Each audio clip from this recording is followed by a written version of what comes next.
बिस्मिल्लाहिर्रहमानिर्रहीम। खातिन हज़रात, मैं हूँ अख्तर अब्बास और आप सबको मेरा सलाम पहुँचे। हमारे एक दोस्त हैं जो लाहौर के बिल्कुल नवाह में रहते हैं, यानी यूँ समझे जैसे बाटापुर और बसीन है। एक बड़े सरकारी अफसर हैं। पिछले दिनों उन्होंने मुझे फ़ोन किया और कहा कि हमारे गांव का एक बहुत ही अच्छा बुज़ुर्ग है, वो आपसे बात करना चाहता है। तो तब वो गांव गए हुए थे, उस बुज़ुर्ग से मेरी बात हुई। उनके पोते का मसला था, तो मैंने कहा लेके आ जाइए। तो उन्होंने कहा कि बेटा साढ़े को तो फीस देने जो कि पैसे कोई नहीं गए, असी किराया ला के, यानी हम किराया लगा के बड़ी मुश्किल से आपके पास आएंगे फीस के मर पर। तो मैंने कहा आपको से मैंने फ़ीस का कहा भी नहीं है। उस दोस्त से बात हुई तो उन्होंने मुझसे ये स्पेशली कहा कि जैसे आप चैरिटी करते हैं तो ऐसे वक्त की चैरिटी भी आप करते हैं इतने सालों से, तो ये उस चैरिटी में इसको शुमार कर लीजिए। कि मैंने कहा ओके। जब वो आए तो ये बुज़ुर्ग होंगे कोई 70-75 बरस के, और उनके साथ कोई 17-18 साल का वो लड़का था, दुबला पतला सा। अच्छा लड़का बहुत मॉडर्न था, बाल ऐसे स्टाइलिश जैसे किसी हेयर सैलून के वो इश्तिहार में होते हैं, और पैंट पहनी हुई थी, शर्ट पहनी हुई थी, लेकिन आंखें उसकी रोई रोई। फिर पास बैठा तो जब बात शुरू हुई तो मैंने से पूछा कि दादा की मौजूदगी में बात करोगे या अलग बात करोगे। तो उसके दादा को थोड़ा ऊंचा सुनाई देता था, और फिर उसने दादा की मौजूदगी में बात की और उसने कहा कि ये जो मेरा हुलिया आप देख रहे हैं इसे धोखा मत खाइए। मेरे भाई की हेयर सैलून की दुकान है और मुझे वो रोज़ का 100 रुपया देता है। मैं वहाँ जाता हूँ तो मेरे वो बाल जो लेटेस्ट है वो बना देता है। तो एक दादा की और अब्बे दोनों की जो ख्वाहिश थी कि मैं पढ़ जाऊँ, उनके ख़ानदान में हमारे पढ़ा वो कोई नहीं है। अच्छा गांव में ऐसे लोगों को राजा कहते हैं जो बाल काटते हैं, और ये आलमोस्ट सबकी फ्री काट रहे होते हैं, और जब फसल आती है फसल पे उनको थोड़े दाने और बाकी चीज़ मिल जाती है, लेकिन बहुत कसम पुरसी की हालत में ये अब हुआ ये कि जिस कॉलेज में इसका दाखिला हुआ वहाँ ये मॉडर्न लगता था और सांवला सा था, पतला दुबला सा। इसके अंदर जो खूबी उसने बताई और जो मुझे फील हुई वो ये कि ये केयरिंग था। तो एक दो लड़कियों के जैसे लड़के वो मुतासर हो जाते हैं तो उनके काम काज भाग भाग के, एक लड़की ने उसका ज़्यादा फ़ायदा उठाया।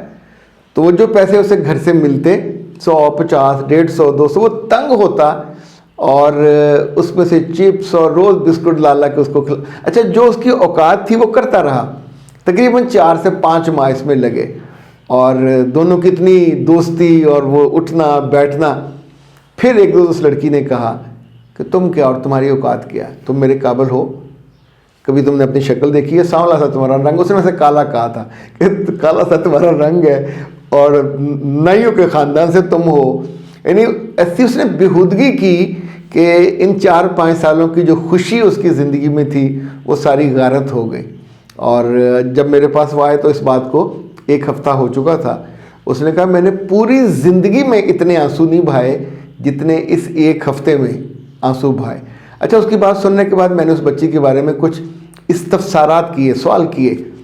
ये सवालात करते हुए मेरे ज़हन में एक लफ्ज़ था गोल्ड डिगर। ये उन लड़कियों के बारे में कहा जाता है जो अपने लड़की होने का फ़ायदा उठाती हैं, दूसरे का वक्त लेती हैं, दूसरे के पैसे लेती हैं, कभी कभी यानी बिल्कुल इतनी छोटी छोटी कमीनी सी चीज़ें, यानी किसी दुकान पे जाएंगी तो कुछ ऐसा जलवा दिखाएंगी कि दुकानदार उनसे पैसा लेने से, रिक्शे वाले से किराया 50 रुपये माफ़ करा लेंगी और उसके बदले में उसे एक आध दफ़ा छूने का मौका दे देंगी। यानी ये जो कर रही होती हैं डेलिब्रेटली कर रही होती हैं। तो मैंने उस बच्चे से पूछा कि इस लड़की को क्या कोई पजारों वाला छोड़ने आता था? कल ने कहा नहीं, उनके घर तो उसने बताया कि जगह है वसनपुरा, वहाँ की वो है और छोटा सा को घर है और वहाँ से वो रिक्शे से फिर ऑरेंज ट्रेन पे और ऑरेंज ट्रेन से वो वहाँ।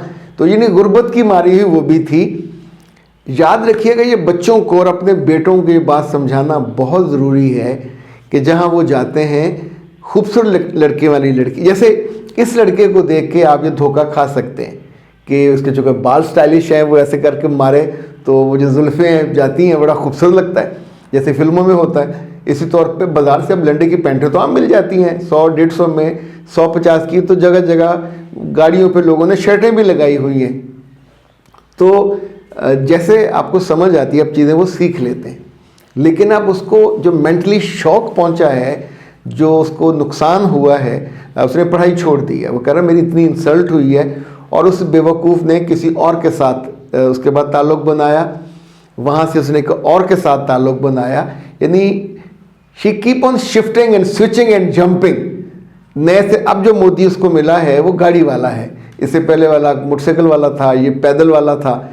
और आप सोचिए, मैं लिटरली डर रहा था और परेशान था कि इस लड़की का अभी उसकी जवानी का आगाज़ है, और वो जानती है अपने लड़की होने को, लड़कीपन को। अगर उसके माँ बाप चाहे वो गुर्बत के मारे हुए भी हों, पर कहीं तो कोई इज़्ज़त और इज़्ज़त नफ्स, कहीं कोई अल्लाह और रसूल की बात, कोई लिमिट को हद अपने बच्चों को बताई हो, तो लड़कियां ये ना करें। लेकिन प्रॉब्लम ये है, आप भी ये मुझे यही कहेंगे कि ये जो बिल्कुल लोअर क्लास है, वहाँ पे गुर्बत इतनी होती है कि वैल्यूज़ को जगह ही नहीं होती, ना ईमान की ना इस्लाम की। वहाँ तो भूख नाच रही होती है, और उसको मिटाने के लिए फिर शॉर्टकट लड़कियाँ ढूंढती हैं। लेकिन इस शॉर्टकट में जितने लड़के आके मसले जाते हैं, और उनके ऊपर से ऐसी लड़कियां उनके ख्वाबों को भी और उनकी पसंद को भी। ओरिएंटेशन बच्चों को ये ज़रूर देनी चाहिए कि कॉलेज हो या ये एकेडमियाँ हैं, तुम वहाँ मोहब्बत करने नहीं जा रहे, तुम वहाँ लड़कियों की नौकरी करने या उनकी खिदमत करने भी नहीं जा रहे। अगर कोई बच्चा ज़्यादा तैयार श्यार होकर जाने लगे और बहुत खुश रहने लगे, तो वैसे तो माँ बाप को खुशी होती है कि मुंडा साडा बड़ा खुश है, पर ये देख लें ऐसी खुशी के पीछे जो दुख होता है वो फिर आंसुओं से रुलाता है, बच्चे का कैरियर ख़राब करता है। अच्छा, उसको माँ बाप को उस सदमे का, दुख का कोई यूँ समझे, उसे कहते ना पारी कोई नहीं। वो तो दादा सियाना बयाना था, इसने वो शहरी बाबू से, जो ज़ाहिर है उसी के गांव का है, अफसर है, तो उससे जाके अपने दिल का बोझ हल्का किया कि मेरा पोता, मैं तो उसने सोचा था कि ये बड़ा अफसर बने, बड़ा बने, ताकि ख़ानदान की गुर्बत कम हो। पर एक गोल्ड डिगर ने छोटे छोटे यानी 150 का खर्चा करवा के उस गरीब का पहले कूंडा किया, और फिर उसका दिल तोड़ के, उसके दिल और दिमाग में भी धोखे के और फ्रॉड के और ख़ुद गर्जी के जो जर्म्स हैं, ये उनका हमला कराया, और वहाँ से वो 9-2-11 हो गए।